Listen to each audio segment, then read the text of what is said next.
Professor Onyema,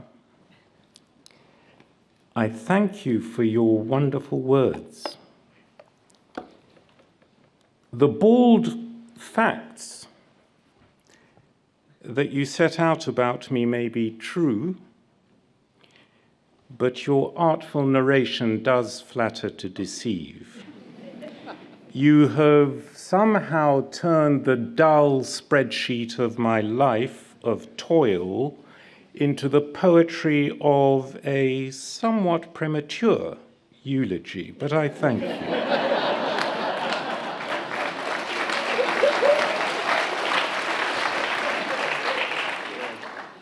Madam President, Chair of the Board of Governors, Vice Chancellor,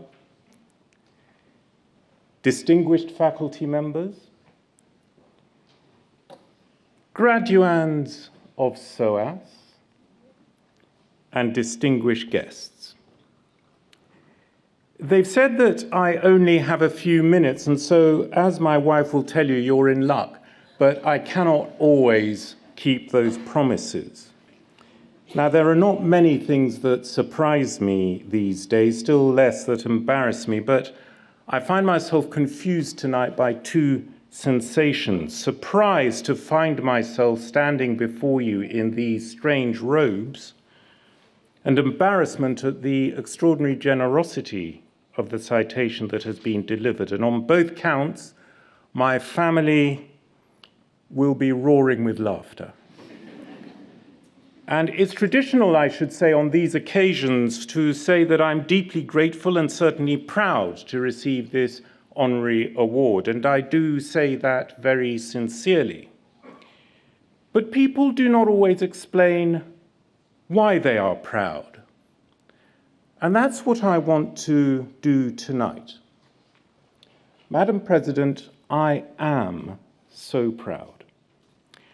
I am proud to be associated in this way and at this time in our world's history with an institution, SOAS, which has for decades been an outward-looking, self-confidently questioning, sometimes iconoclastic, always challenging, intellectually restless institution of learning.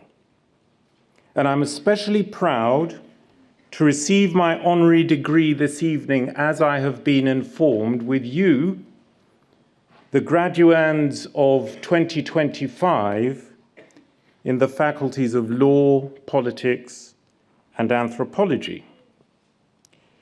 Because, with the exception perhaps of some of the lawyers, and this is not going to be a lawyer joke, there are too many of those, but with the exception of some, you all probably chose these degree courses without the sense that they were simply a ticket to a job. Now, I don't look down on the idea that you may be anxious to find employment after completing your education. We all were. I don't look down on that at all. But I want to take a few moments to look up towards something just as urgent and even more fundamental than that. Because as you leave this place as graduates, and as I am admitted to it in this station, we should all ask ourselves, in the iconoclastic spirit of this place, yeah, but so what? So what? Now, I recently read an article by the veteran journalist Simon Jenkins, who reported that a Chinese economist had asked him to explain British universities. "Why do you take your young," said the economist, "at their most creative age, lock them in a monastery for 3 years and make them drunk?" Well, I confess the description of SOAS, Madam President, as a monastery is a little challenging, but the description of its students as permanently drunk for 3 years less so. The point made is that this is a mad waste of time. And I also read very recently about a young graduate who said, "I feel very disheartened and frankly lied to. Both of my degrees seem useless. My parents came here from Poland and I have £90,000 in student debt for what?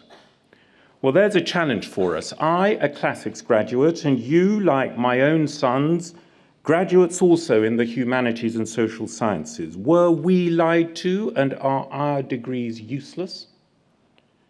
Of course, we shall reply, as we must, that the humanities and social sciences are a training for the mind, that they inculcate habits of analytical thought and fluency and clarity of expression that are vital tools for any job. Yes, we shall say that. And that is to answer the challenge in the terms in which it is put. And although it is the right answer to that question, I firmly believe that it is completely the wrong question. It completely misses the fundamental point about what we have all chosen to study, while also devaluing you and your achievements and your importance. And this is no flattery. Because for decades, politicians and commentators have complained that university courses in the humanities and social sciences are irrelevant and useless to the world, and that students need to serve the national economy more effectively and directly. And the young graduate who said that she had been lied to viewed university as something that is meant for her private good. Her private good alone. And I think that both views are wrong, and dangerously so in today's world. And what a world it is. They call it an uncertain world. But that euphemistically downplays the reality beneath the surface.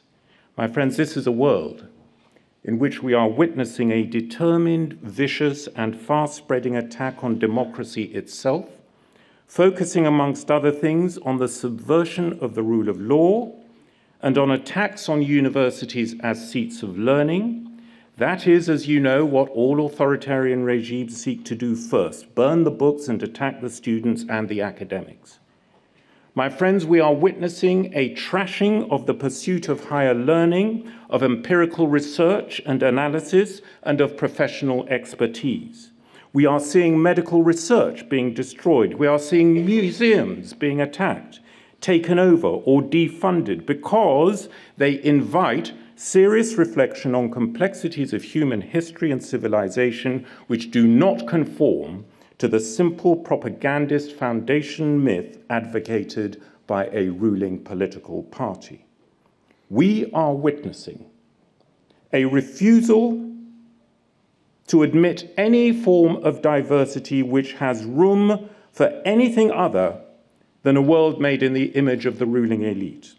No diversity of thought, no diversity of perspective, no challenge to historical viewpoints, no serious intellectual discourse at all, no cultural debate. And in all of this, we watch, silently perhaps and through our fingers, the remorseless strangulation of freedom of expression. And this is spreading across the free world, even threatening this country.